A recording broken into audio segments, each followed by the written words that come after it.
ซึ่งตอนเช้าๆมื้อนี้พวกเราก็อยากให้ทุกท่าน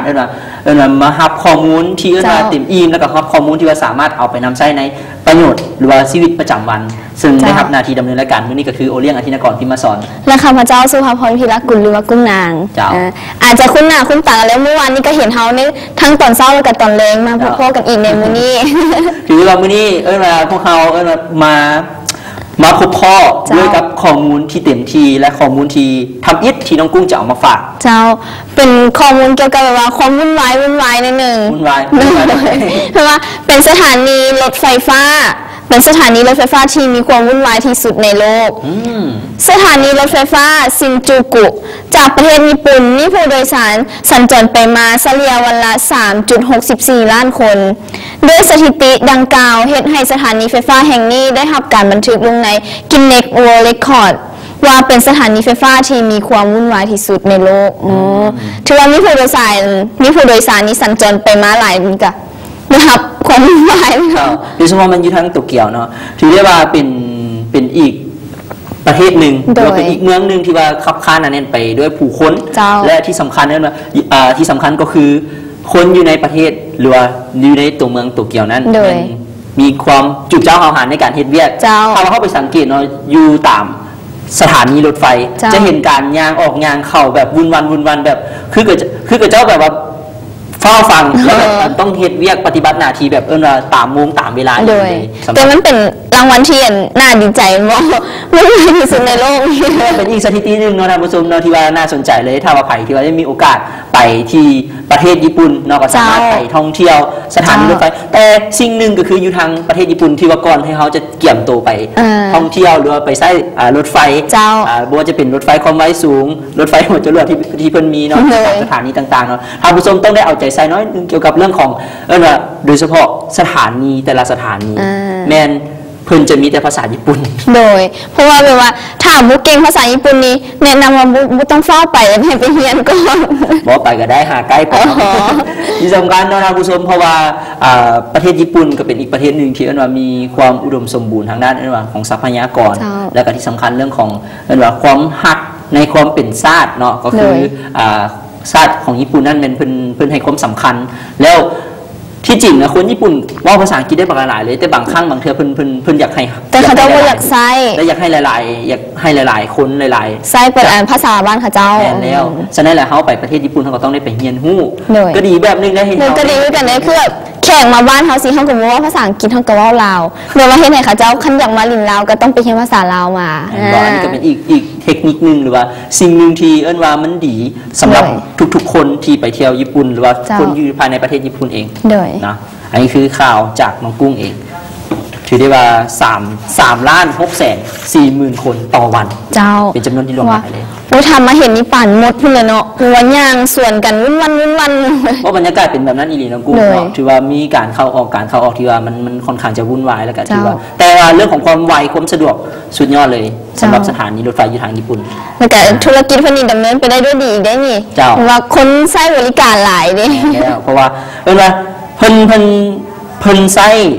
สถานีตัวนี้เพื่อเป็นการลดพรเรื่องของรถติดโดย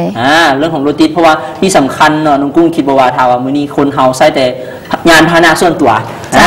ถ้าเฮาใช้ยานพาหนะส่วนตัวหลายมันก็จะเฮ็ดให้ว่าปัญหาที่ตามมาคือรถติดโดยมันก็ประหยัดน้ำมันแม่แล้วถ้าสมมุติเฮาใช้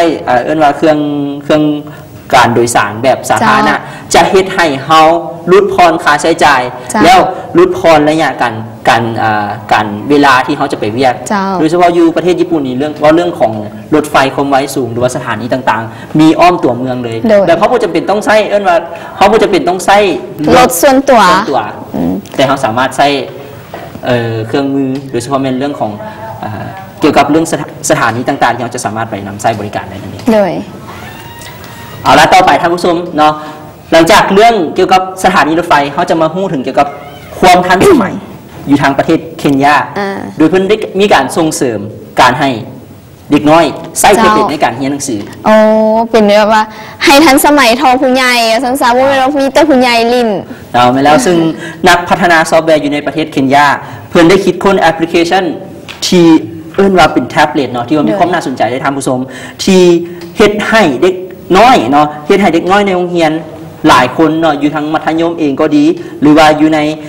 เมืองเนาะมัธยมในเมืองกาวังแว่เนาะเนื่องจากเด็กน้อยมีอาการที่แบบว่าบ่ค่อยสนใจในการทำเฮียนหรือว่าบ่อยากจะเฮียนต่อเบื่อเนาะเบื่อในการเฮียนหรือว่าเพราะว่าเฮียนซ้ำนี้เห็นต่อไปมันคือสิน่าเบื่ออีกเห็นแต่แบบสมัยตะกี้เขาเนาะเห็นกระดานดำมาปัจจุบันก็เห็นกระดานขาวแบบว่าคือสิน่าเบื่อกับการเฮียนแบบว่ามันบ่น่าสนใจเจ้าแต่ว่าทางว่าทางการของเคนยาเพิ่นก็ได้คิดค้นเนาะว่าเพื่อคิดค้นแท็บเล็ตเนาะแอปพลิเคชันต่างๆเพื่อประกอบในการเรียนการสอนเพื่อเฮ็ดให้เด็กน้อยนั้นมีความสนใจในการเรียนหนังสือและเฮ็ดให้เด็กน้อยนั้นมีความสนใจในการเรียนรู้ซึ่งการปรับปรุงหรือว่าการออกแบบเนาะเพื่อเฮ็ดให้แอปพลิเคชันนั้นมันน่าสนใจนี้ซึ่งมันจะมีประกอบด้วยแอปพลิเคชันบทเรียนที่เกี่ยวข้องกับสมมติชีวะ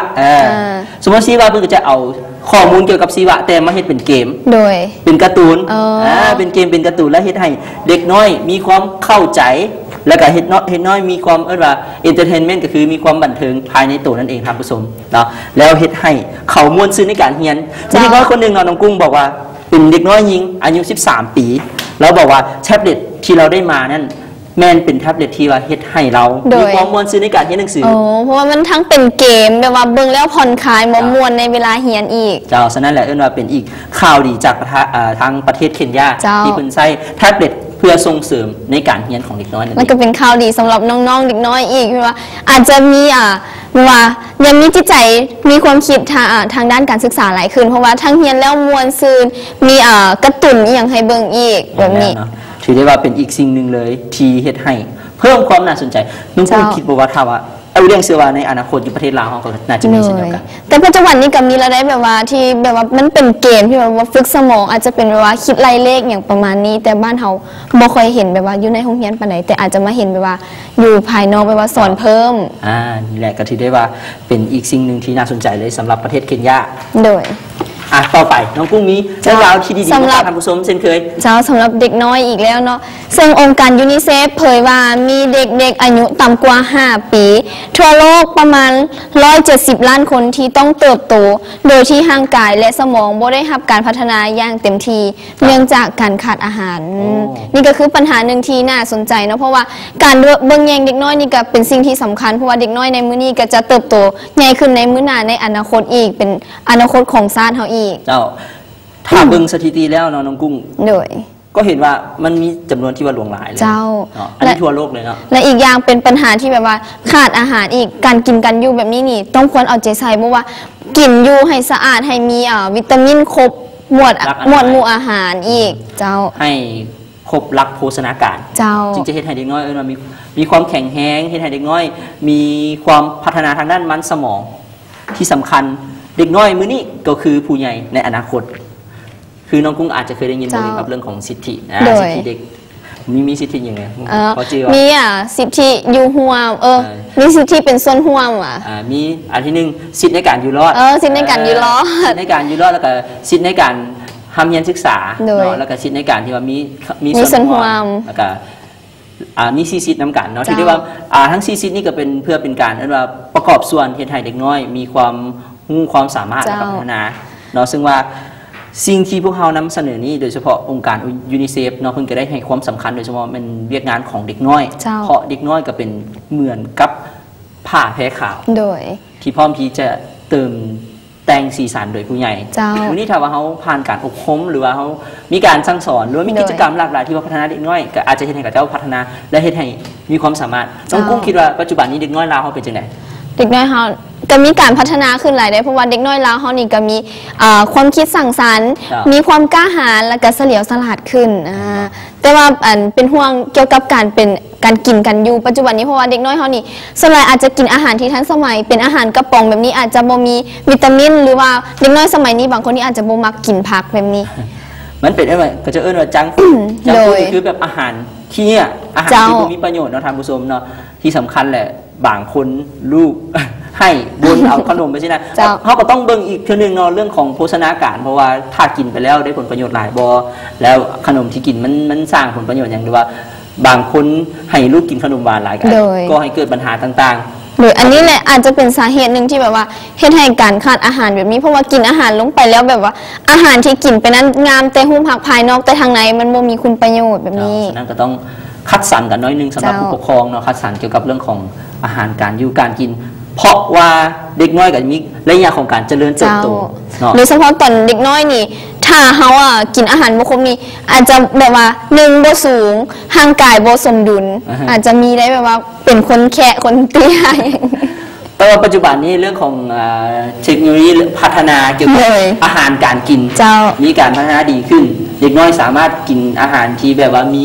โภชนาการหลายขึ้นก็ขึ้นกับการเลือกของพ่อแม่ทุกท่านโดยเจ้าหลังจากเรื่องเด็กน้อยพัวพันมาถึงเรื่องของโรงเรียนเกี่ยวข้องกันดีแล้วเรื่องหลังนี้บุธรรมดาท่านผู้ชมเพราะเป็นโรงเรียนที่ถือกินเน็ตบุ๊กเวิลด์เรคคอร์ดเพิ่นบอกว่าเป็นโรงเรียนที่ใหญ่ที่สุดในโลกเจ้าอยู่ทางประเทศอินเดียแปลว่าทั้งใหญ่ที่สุดในโลกแล้วก็มีนักเรียนหลายที่สุดเจ้าครบครันกันเลยเนาะท่านผู้ชมซึ่งล่าสุดเนาะกินเน็ตเวิลด์เรคคอร์ดเพิ่นได้ประกาศว่าโรงเรียนล็อกนาวซิตี้มอนเตสโซรีเนาะทางประเทศอินเดียท่านผู้ชมเนาะคือเป็นโรงเรียนที่ใหญ่ที่สุดในโลกประกอบด้วยมีนักเรียนทั้งหมด 39,437 คนและมีอาจารย์สอน 2,500 คนและมีห้องเรียนภายในโรงเรียนทั้งหมด 1,000 คนแต่บึงหูพางลักษณะโรงเรียนเพิ่นก็หลายห้องพอสมควรได้หันบักยาวๆหลายแล้วก็รู้สึกว่ามีความกว้างขวางต้องรับนักเรียนได้หลายคนเลยเนาะถือได้ว่าเป็นอีกโรงเรียนหนึ่งสมพรจึงได้ครับถือเวิลด์กินเน็ตบุ๊กเรคคอร์ดเพิ่นได้บันทึกไว้เกี่ยวกับเป็นโรงเรียนหนึ่งแต่ถ้าจะเฉลี่ยเนาะนักเรียน38,000 คนอาจารย์ 2,500 คนเนาะก็ถือว่าเป็นจำนวนที่ว่าพอกระโบน้อยบ่หลายเนาะแต่อาจจะเมื่อยน้ำอาจารย์นิดนึงแบบว่าคุมนักเรียนโรงเรียนมึงเห็นว่านักเรียนบ่หลายแต่อยู่ในโรงเรียนมันก็ได้ส่งเสริมให้มีกิจกรรมหลายๆอย่างเนาะทางด้านโรงเรียนเนาะก็มีเพื่อเป็นการพัฒนาแนวความคิดของเด็กน้อยแหละหรือว่านักเรียนให้มีการทำเรียนแล้วก็มีการศึกษาแล้วก็มีกิจกรรมคือทำชมอาจจะได้เห็นเนาะจะเป็นบุญประเภทนี้ของทางอินเดียเพื่อก็ได้มีการส่งเสริมแล้วก็มีการโฮมซุ่มนุมเพื่อเป็นการสร้างกิจกรรมให้กับเด็กน้อยนักเรียนหลายๆคนทั้งมีนักเรียนหลายแล้วเพิ่นก็ยังสามัคคีกันอีกเห็นจากได้ภาพว่าเป็นกิจกรรมต่างๆอย่างนี้แบบมีนักเรียนจะมาซุ่มนุมกันแบบว่าหมดทุกคนเลยแล้วสิ่งหนึ่งที่ว่าเอาเรื่องคิดว่าอยู่ทางต่างประเทศน่าสนใจเนาะก็คือเพิ่นมักมีกิจกรรมหลายๆอย่างเพื่อพัฒนาเด็กน้อยโดยเฉพาะมันเอาก็จะว่าระบบไซเซ็นเตอร์ก็คือเอานักเรียนเป็นใจกลาง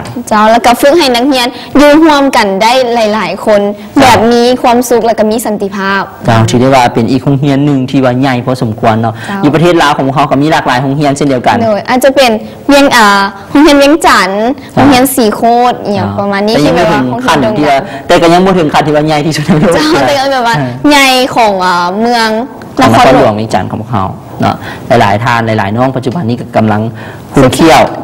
เพราะว่าทำเฮียนอีกจังหน่อยเดือนหนึ่งก็จะได้มีการสอบสิ่งพักเฮียนหนึ่งแล้วเพราะว่าช่วงนี้ก็เป็นกลางเทอมแล้วก็เป็นช่วงที่แบบว่ากำลังตั้งใจเฮียนเดี๋ยวอีกจังหน่อยก็เสิ่งแล้วก็ค้นคว้าแล้วนอกเหนือน้องกุ้งเวลาเขาอยู่มัธยมหรือว่าอยู่โรงเรียนได้มีการประกอบส่วนอย่างหรือว่ามีกิจกรรมอย่างที่ไว้ประกอบส่วนอยู่ในโรงเรียนกุ้งเห็นหมดทุกอันเลยนะว่าจะเป็นอาสาสมัครสิ่งแวดล้อมอาสาสมัครกาแดงศิลปะเดินแบบอย่างวิทยุอย่างเฮ็ดหมดเลยเพราะว่าสมพรเพราะว่าการเฮียนอาจจะแบบว่าโมคอยเก่งปันใดการเฮียนอาจจะพอได้แต่ไปช่วยทางด้านกิจกรรมเป็นอาสาสมัครอย่างดีเลยคือแบบน้องกุ้งนี่ก็ดีคือกันเพราะว่าเขาได้เฮียนรู้ฝึกฝนหลายๆมันจะได้เขาเฮียนจากประสบการณ์ตัวจริงโดยแมนเพียงแต่ทฤษฎีเขาต้องเฮียนรู้ไปทั้งภายในและก็ภายนอกเพราะว่าทั้งเฮ็ดกิจกรรมไปนำโรงเรียนอีกอย่างหนึ่งเขามวนซื่นกับการได้เฮ็ดแบบว่าบ่ต้องแบบว่าเฮียนละบางคนนี่เฮียนแล้วแบบกดดันตัวเองบ่ห่วงกิจกรรมกับคนอื่นในโรงเรียนเลยมีแต่ตั้งใจเฮียนแบบนี้ก็มกมุ่นเกินไปฉะนั้นแหละให้วางเวลาให้จัดสรรเวลาแต่ว่าเขาห่วงกิจกรรมหลายจนเกินไปก็บ่ดีเพราะมันต้องเดี๋ยวมันจะกระทบกับการเรียนของพวกเขาฉะนั้นต้องจัดสรรเวลาแต่ว่าเรื่องของกิจกรรมดีหลายท่านผู้ชมเนาะถ้าว่าน้องๆที่กำลังติดตามรับชมหรือว่าพ่อแม่ผู้ปกครองเนาะที่กำลังติดตามรับชมรายการสบายดีตอนเช้าของพวกเขาก็สามารถ นำเอาลูกหลานของทานไปฝึกฝนตามศูนย์ต่างๆเพื่อให้กับเจ้าฝึกตั้งแต่ยังน้อยแล้วใหญ่มาจะเห็นกับเจ้ามีคุณภาพและมีความกล้าหาญกล้าแสดงออกเพราะว่าปัจจุบันนี้ก็มีศูนย์หลายๆศูนย์ในเนาะที่แบบว่าให้ความสำคัญเกี่ยวกับกิจกรรมของเด็กน้อยไม่ว่าจะเป็นศูนย์วัยหนุ่มอย่างต่างๆก็จะเป็นการเล่นดนตรีการปรุงแต่งเสริมสวยอย่างหลายอย่างเลยที่แบบว่าเพิ่นให้ความสนใจเกี่ยวกับเด็กน้อยที่ผู้ใดที่มีพรสวรรค์หรือว่าความมักความหักทางด้านกิจกรรมแบบนี้เจ้านั่นก็คือเรื่องราวดีๆท่านผู้ชมและก็ข้อมูลดีๆในระยะที่1เจ้าแต่พวกเขายังมีเรื่องราวดีๆเช่นเคยในระยะที่2ยังบ่บอกเถื่อถ้ายังรู้ถ้าไปติดตามรับชมในระยะที่2สำหรับระยะนี้ไปพักก่อน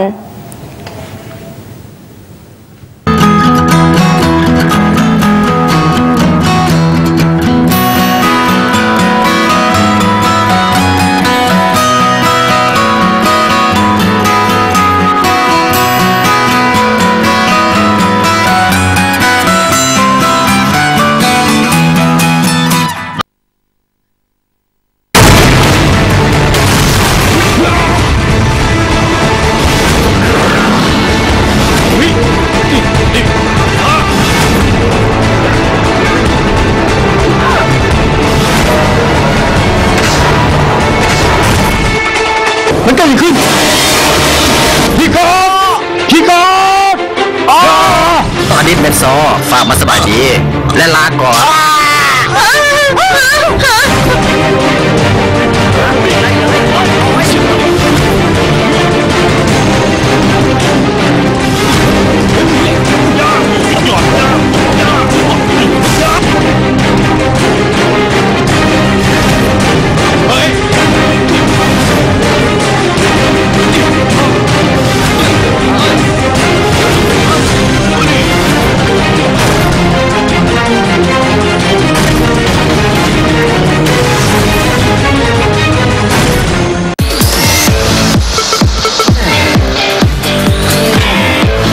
ผ่านพบหรือยังที่จะพบกับสาระความรู้ความบันเทิงผ่านทางรายการต่างๆที่มีคุณภาพตั้งแต่เวลา5:30 นาทีถึง24 โมงพบกับพวกเขาไว้นี่ทางโทรภาพ MV ลาวช่อง5ซึ่งท่านสามารถรับชมได้หลายช่องทางไม่ว่าจะเป็นทางช่อง27โทรภาพระบบภาคพื้นดินระบบดาวเทียมความถี่ 3,490 เมกะเฮิรตซ์ไทยคม5มือถือ iPhone Android และที่ www.mvlao.com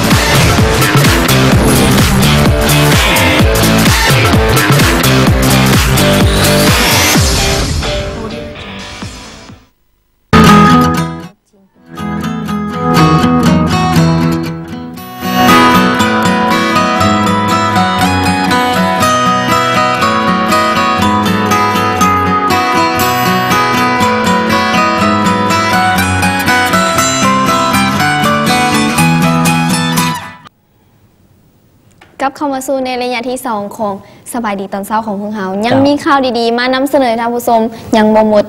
ว่าถึงเรื่องของโลกปัจจุบันนี้น้องกุ้งผู้คนจากทุกมุมโลกก็ให้ความสนใจทางด้านไม่ว่าจะเป็นเรื่องของแฟชั่นทางด้านเรื่องของเทคโนโลยีมีอย่างต่างรวมไปทั้งอาหารการกินพร้อมแม่นบ่ฉะนั้นแหละมื้อนี้พวกเขามีสิ่งดีๆนำเสนอโดยเฉพาะน้องกุ้งมีสิ่งดี10 อันดับ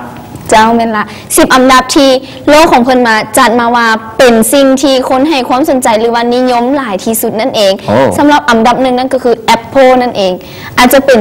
iPhone บ่MacBook อย่างประมาณนี้ iPhone นี่มันมีตั้งแต่iPod โดย iPad iPhone 3เริ่มโอ้ยอ่านออกแล้วไอพอนดีได้เนาะคัน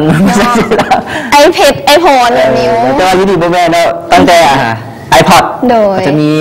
iPod Touch หลายๆอันเนาะพัฒนามาเป็น iPod เกี่ยวกับเรื่องของ iPod Nano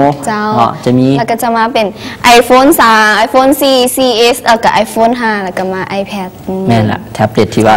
กำลังโด่งดังที่ว่าคนทั่วโลกให้ความสนใจเป็นอันดับ1เลยเจ้าและอันดับ2นั่นก็คือ Microsoft หลายคนที่อาจจะคุ้นเคยเพราะว่ามีหลายๆคนที่ใช้ Microsoft นั่นเองเจ้า Microsoft มีถือได้ว่าเป็น Microsoft จะเล่าถึงเกี่ยวกับเวลาเขาพิมพ์เอกสารหรือว่าเขาใช้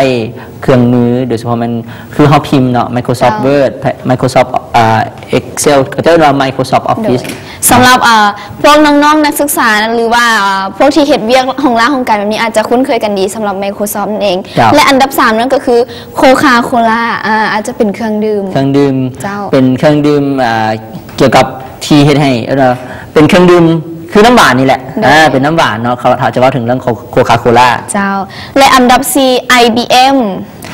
IBM นี่จะเป็นเกี่ยวกับเรื่องของคอมพิวเตอร์ที่เป็นมิตรต่อสิ่งแวดล้อมอันดับ5นั่นคือ Google นั่นเองตัวเสื้อของพวกเขาหลายๆคนแม่ละใครเขาจะบอกว่าคำพูดอย่างทาง Google เนาะอันนี้ก็เป็นอีกสิ่งหนึ่งที่ว่าน่าสนใจแต่ว่า Google นี่ก็จะบอกว่ามีจำนวนหลายๆคนเนาะที่ว่าเข้าไปเชิญเบิ่งข้อมูลเข้าไปว่าไปรับรู้เอาข้อมูลเพราะบ่ฮู้หยังก็ไปถามเอาเจ้าทั้งเป็นข้อมูลความบันเทิง Entertainmentแฟชั่นอย่างมีครบหมดเลยใน Google นั่นเองเจ้าและอันดับ6นั่นก็คือ Intel Intel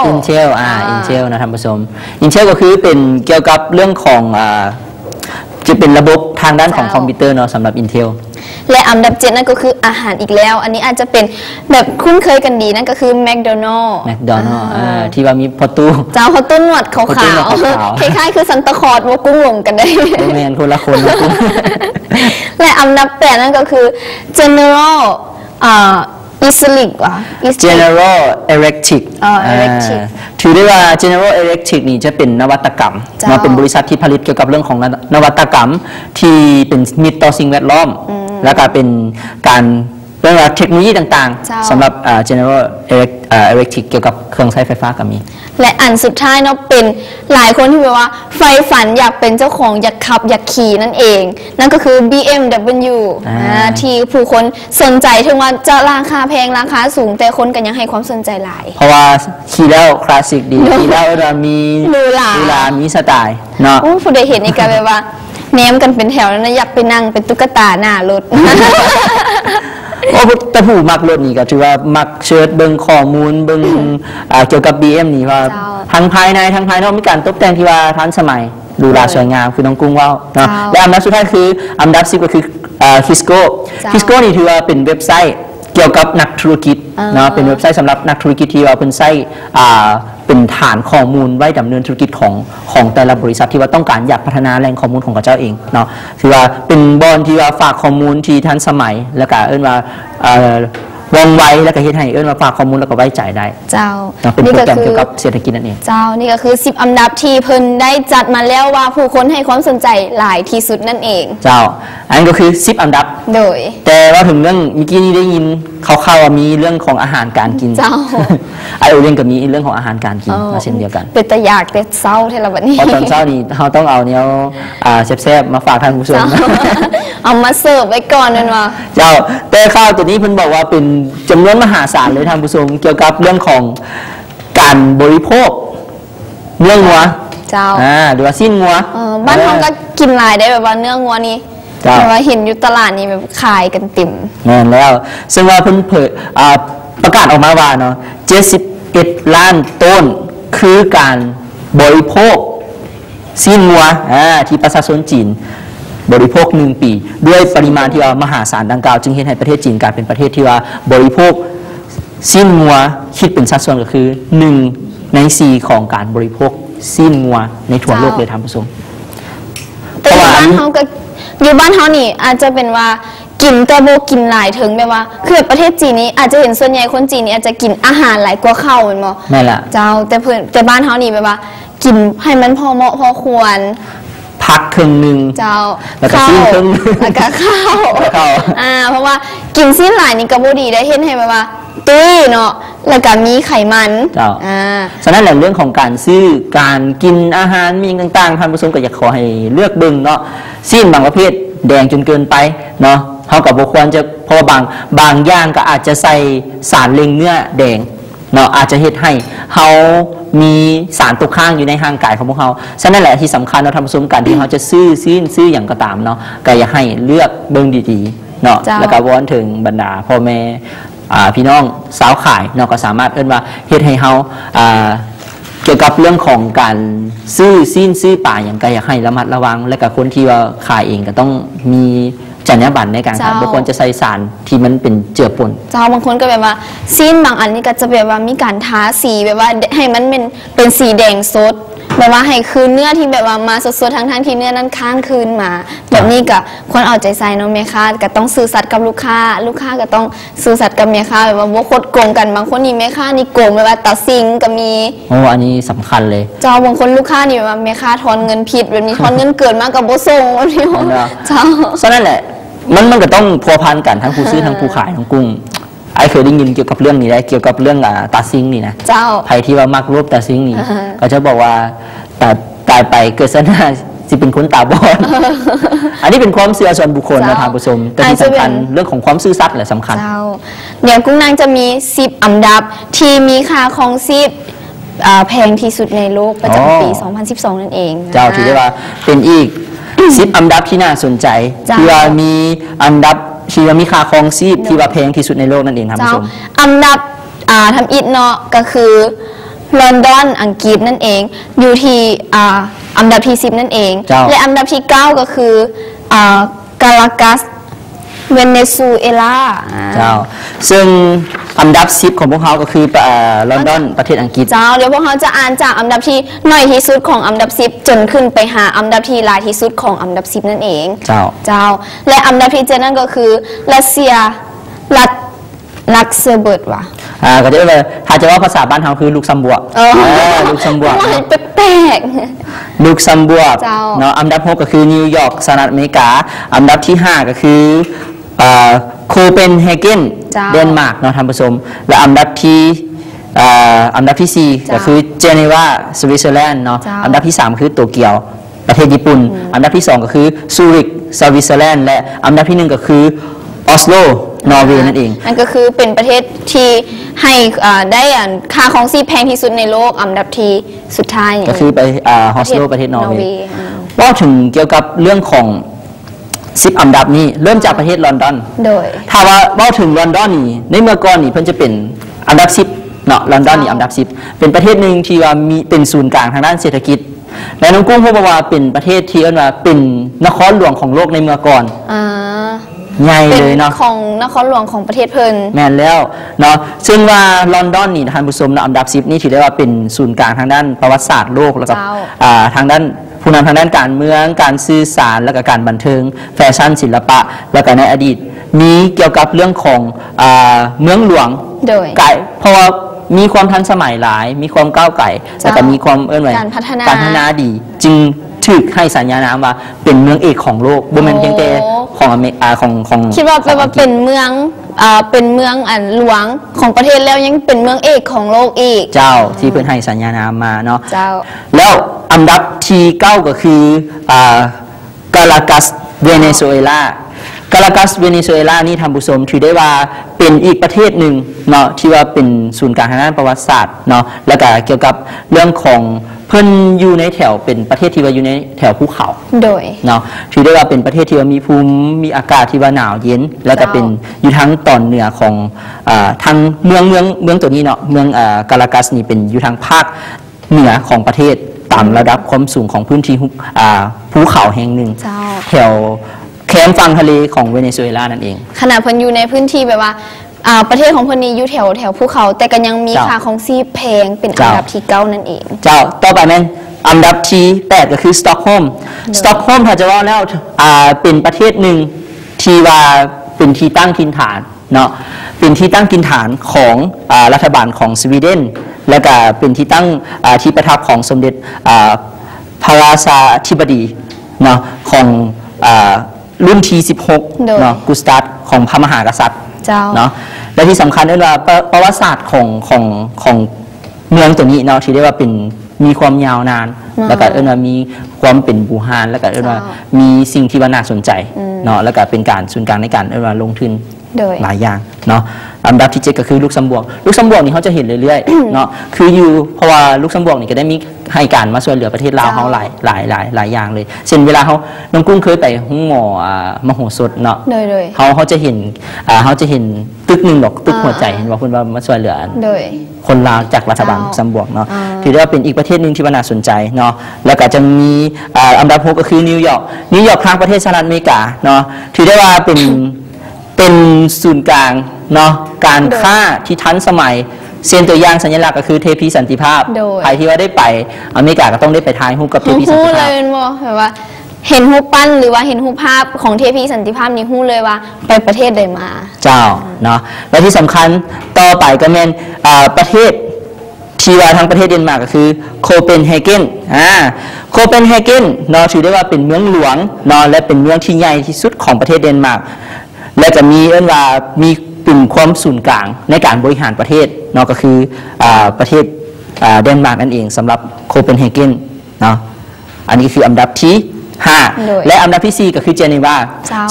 ถ้าจะว่าแล้วนะท่านผู้ชมเป็นศูนย์กลางหลักเลยคือองค์การเป็นสถานที่ตั้งขององค์การที่สำคัญเนาะองค์การที่สำคัญก็คือเช่นว่าองค์การ WTO แล้วก็ที่ว่าก็จะเป็นองค์การการค้าโลกเนาะ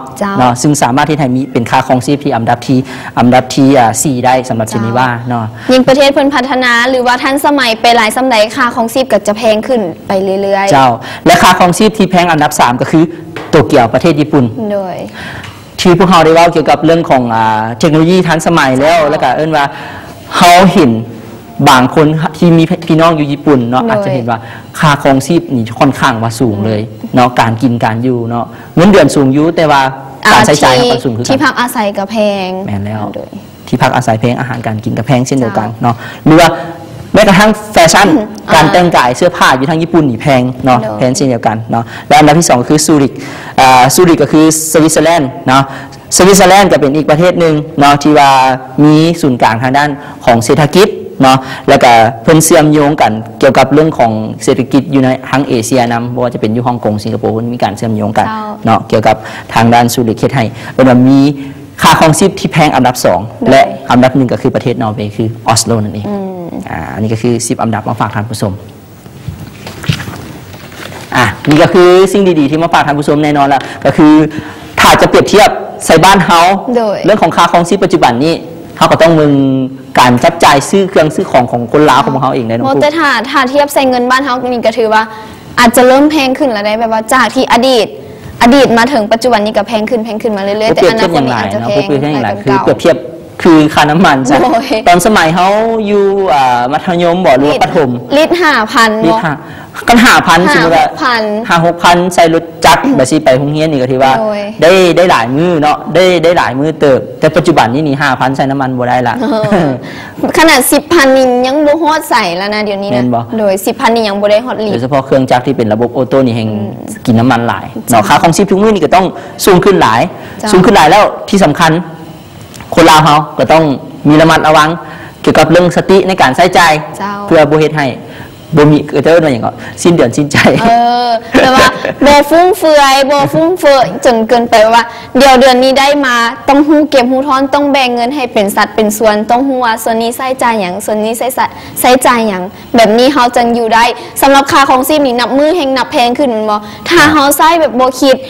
หลายบ่เฉลี่ยแบบนี้อาจจะเฮ็ดให้เฮาบ่กุ้มในเดียวเฮ็ดเรื่องมาหมดเดือนนี้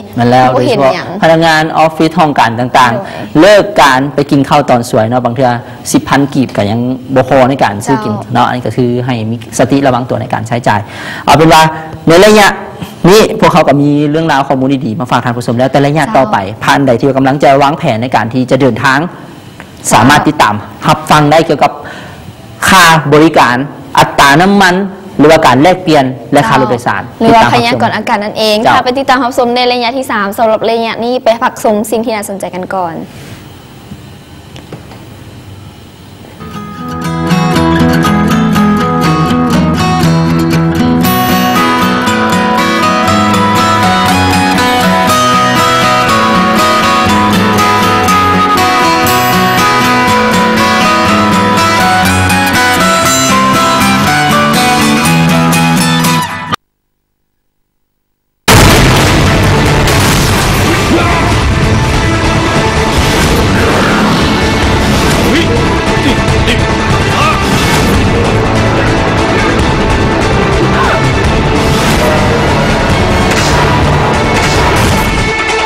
มันเกิดขึ้น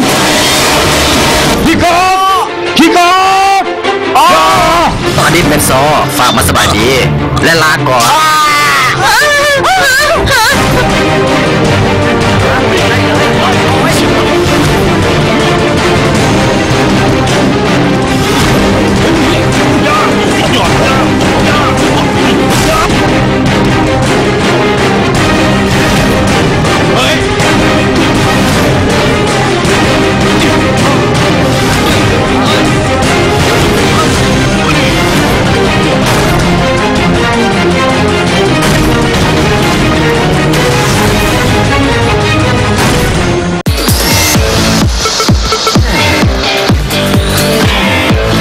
ผ่านพบหรือยังที่จะพบกับสาระความรู้ความบันเทิงผ่านทางรายการต่างๆที่มีคุณภาพตั้งแต่เวลา5:30 นาทีถึง24 โมงพบกับพวกเขาไว้นี่ทางโทรภาพ MV ลาวช่อง5ซึ่งท่านสามารถรับชมได้หลายช่องทางไม่ว่าจะเป็นทางช่อง27โทรภาพระบบภาคพื้นดินระบบดาวเทียมความถี่ 3,490 เมกะเฮิรตซ์ไทยคม5มือถือ iPhone Android และที่ www.mvlao.com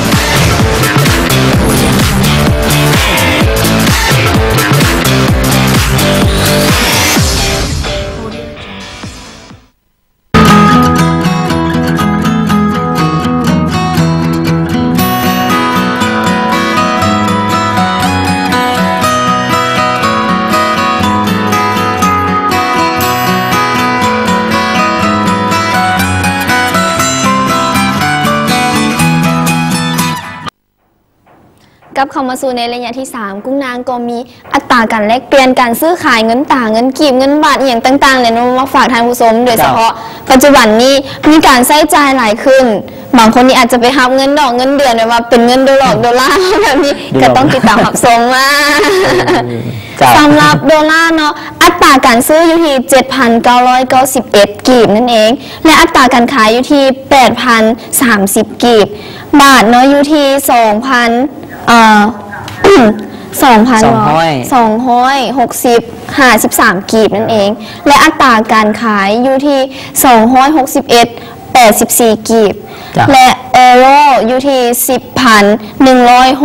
10,161 กีบและอัตราการขายอยู่ที่ 10,211 กีบเงินปอนด์อยู่ที่12,462 กีบและอัตราการขายอยู่ที่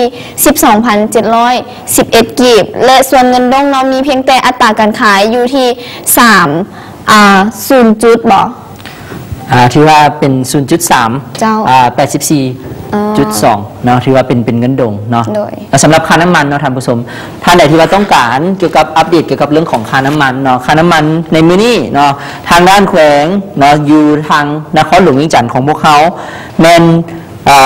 ค่าน้ำมันแอสซังเนาะคือ 10,590 กีบกระส่วนก็คือ 9,580 กีบทางคำนวณก็คือ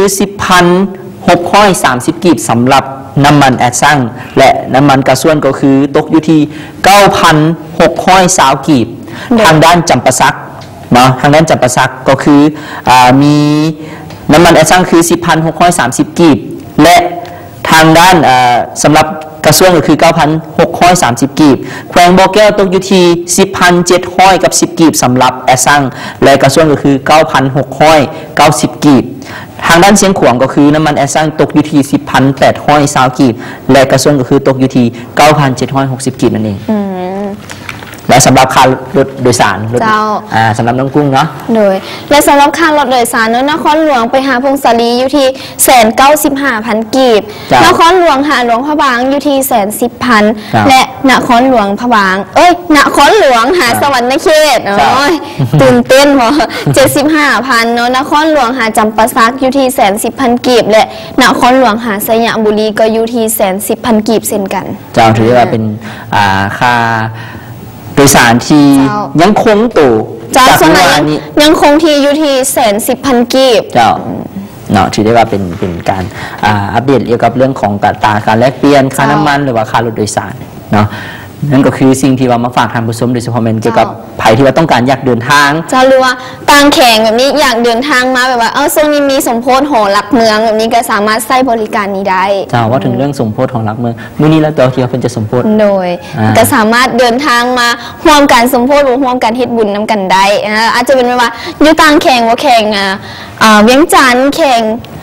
อื่นจากหลายๆแขวงทั่วประเทศเนาะที่ว่าให้ความสนใจโดยเฉพาะมันหอรักเมืองอยู่ทางบ้านเฮาเนาะก็คือนครหลวงเวียงจันทร์เป็นอีกสถานที่ท่องเที่ยวหนึ่งที่ให้ความสนใจจากแขกต่างดาวต่างแดนหรือว่าแม้กระทั่งคนอยู่ในประเทศของพวกเขานั่นเองแต่วันนี้เราจะมาพูดเกี่ยวกับเรื่องของพยากรณ์อากาศท่านผู้ชมที่ว่าต้องการอยากพูดพยากรณ์อากาศทางภาคเหนือภาคใต้เป็นจังไดเนาะอยู่ในนี่เนาะสำหรับทางหลวงพระบางเนาะถ้าว่าถึงหลวงพระบางท่านผู้ชมเนาะอุณหภูมิเนาะ ต่ำสุดอยู่ที่22องศาและสูงสุดอยู่ที่28องศาเนาะถือได้ว่ามีบางบอนที่ว่ามีเมฆปกคลุมและก็ถือมีฝนเนาะอยู่บางบอนแต่ทางนั้นนครหลวงเวียงจันทร์ของพวกเขาน้องกุ้งเนาะนครหลวงเวียงจันทร์ของพวกเขาแมนอุณหภูมิต่ำสุดอยู่ที่23องศาและสูงสุดอยู่ที่32องศานั่นเองเนาะเช้ามื้อนี้คือว่ามีบรรยากาศที่ว่ามีแดดเป็นเล็กน้อยแดดอ่อนๆเนาะบรรยากาศที่ว่าดีๆกันเลยเนาะแล้วทางด้านอยู่ทางปากเซเนาะปากเซนี่ถือว่าอุณหภูมิกับพอดีเลยเนาะประมาณอยู่ที่ต่ำสุด22องศาและสูงสุด34องศาถือว่าจะเริ่มเย็นเนี่ยแล้วก็34องศาคือว่าอยู่ในเกณฑ์ที่ว่าเกือบร้อนก็เกือบว่าก็ถือว่าปกติเลยอากาศบ้านเฮาฮ้อนๆเอาหน่อยนึงแม่นล่ะเนาะถือได้ว่าบรรยากาศดีๆแบบนี้อีกจังหน่อยกับมื้ออื่นก็เป็นมื้อพักผ่อนของหลายคนตื่นมาว่าอากาศดีๆแบบนี้นี่ตื่นมาเหมาะแก่การแบบว่าออกกำลังกายก่อนเลยออกกำลังกายแล้วก็อาบน้ำกินข้าวแล้วก็ไปเฮ็ดเวียกแบบนี้เฮ็ดให้แบบว่าสมองปลอดโปร่งคือตอนเช้าๆน้องกุ้งแบบว่าหมอกจะลงเนาะหมอกจะลงแล้วก็เฮ็ดให้เฮาเวลาเฮาตื่นมาเช้าๆเฮาออกกำลังกายตอนเช้าๆนะเจ๊ให้เฮาว่าเขาดูดเอาออกซิเจนเข้าไปรอเรื่องสมองของเขาเฮ็ดให้สมองเขามันปลอดโปร่งแล้วเวลาเขานั้นเลยดีที่สุดแม่นล่ะเพราะว่ายังบ่มีมลพิษยังบ่มีภัยอย่างเถื่อว่าตื่นมาเช้าๆนี่มีหมอกบางๆโอ้หมากไม่เห็นแบบว่าออกมาแล้วแบบมันมีแฮงนะแบบว่าเขาหายใจเข้าไปละคือแบบเต็มปอดนอกเหนือจากอยู่นครหลวงเวียงจันทร์อยู่ทางภาคเหนือก็ดีได้น้องกุ้งที่แบบว่าเขาไปพักตากอากาศก็ดีหรือว่าตอนอยู่ทั้งแขวงคือมูว่าให้ฟังอยู่ทางซ้ำเหนือเพราะมีมูแถวซ้ำเหนือคือระยะย้ำหนาวแบบนี้นะที่ก้าวเข้าสู่ย้ำหนาวแบบนี้บางท่านผู้ชมบางเฮือนบางแขวงก็คือเอาจอกคือจองน้ำแบบนี้ไปปะไว้กลางเฮือนแข่งเลยมือต่อมือเศร้ามามีน้ำก้อนก็มีหมอกตกปั่นหิมะเลยเป็นบ่เจ้าถือได้ว่าเป็นอากาศย้ำหนาวเนี่ยเรื่องมักโดยพิเศษแต่ยูเคนนะหันท่าหนาวก็หนาวอีหลีได้แบบว่าหนาวจนแบบน้ำเนี่ยก็คือเพิ่นว่าเลยน้ำแข็งกันเลยแบบว่าหนาวก็หนาวอีหลีแต่ภาพที่เห็นเนาะสำหรับหนาวแบบนี้ก็คือเป็นแต่อีตนน้องๆที่อยู่ทางเขตทางนอกที่บ่มีเครื่องนุ่งห่มผู้ลังคนนี่นุ่งเครื่องบางๆไปโรงเรียนก็เป็นตาอีตุนเนาะแล้วก็ผ้าห่มผ้าฟ้าอย่างกับบ่มีแบบนี้นอนโคตรหน้าอีตุนอีหลีแบบว่าทั้งที่แบบว่าเด็กน้อยในเมืองเฮานี่มีครบหมดทุกอย่างแต่แบบว่ายังสามารถที่แบบว่าใช้ชีวิตบ่คุ้มค่าเท่าเขาเจ้าก็มีฉะนั้นแหละแต่ว่าอยู่นครหลวงเวียงจันทร์ของเฮาหรือว่ามีหลายๆองค์การที่เพิ่นให้ความสนใจและก็ให้การทุ่มเทโดยเฉพาะมันมีโครงการเกี่ยวกับเรื่องของการช่วยเหลือหรือว่าใครที่ว่ามีเครื่องที่ว่าเป็นเครื่องนุ่งห่มที่พอยังใส่ได้อยู่ในสภาพที่ว่ายังสภาพดีอยู่สามารถเอาไปบริจาคถ้าว่ามีโครงการดีๆก็สามารถนำเสนอทางรายการของเขารายการของเขาก็จะเป็นสื่อกลางเพื่อมอบความอบอุ่นให้กับน้องๆที่ว่าอยู่ทั่วประเทศลาวของเขาโดยเฉพาะก็เริ่มหมุนเวียนมาแล้วในฤดูหนาวแบบนี้ก็ถือว่าใกล้เข้าไปแล้วใกล้จะหนาวขึ้นเรื่อยๆฉะนั้นแหละอาการหนาวแบบนี้รักษาสุขภาพและการให้หลายๆคนหักแพงกันหลายขึ้นเพราะว่าออกพรรษาแล้วก็หลายคนก็เริ่มแต่งงานเนาะถือว่ามื้อนี้ข้อมูลข่าวสารของเขาก็เต็มอิ่มกันไปแล้วแต่ว่ามื้ออื่นก็ยังจะมาพบกับพวกเขาเช่นเคยทางสถานีโทรภาพ MBL เจ้าและที่สำคัญถือได้ว่ามื้อนี้เราพวกเขาก็ต้องขอขอบใจกับทุกท่านที่ให้เกียรติติดตามรับชมรายการของพวกเขาถือว่ามื้อนี้เสื้อผ้าของน้องกุ้งงามหลายมาจากห้างไหนเนาะเจ้าเป็นห้างติ่มบูติกเนาะขอขอบใจกับเสื้อใหม่ของเพิ่นตั้งอยู่ตลาดเซาโมนั่นเองถ้าผู้ใดสนใจก็สามารถไปติดต่อทางเพิ่นได้โอเคเนาะสำหรับทุกท่านที่ว่าต้องการอยากมีคำคิดคำเห็นของทางรายการของเขาก็สามารถส่งเข้ามาได้ที่เป็นว่าหมายเลขโทรศัพท์ที่กำลังขึ้นอยู่ทั้งหน้าจอที่ทุกท่านกำลังส่งเมสเสจหรือว่าส่งข้อความมาในปัจจุบันนี้เป็นการที่ว่าให้กำลังใจพวกเขา2คนเนาะพบกันทุกๆวันยกเว้นวันอาทิตย์เนาะเวลา 9 โมงหา 10 โมงทางโทรภาพ MBL นั่นเองเจ้าทางรายการสวัสดีตอนเช้าสำหรับมื้อนี้ข้าพเจ้าทั้ง2คนพร้อมด้วยทีมงานต้องขอตัวลากันไปก่อนสบายดี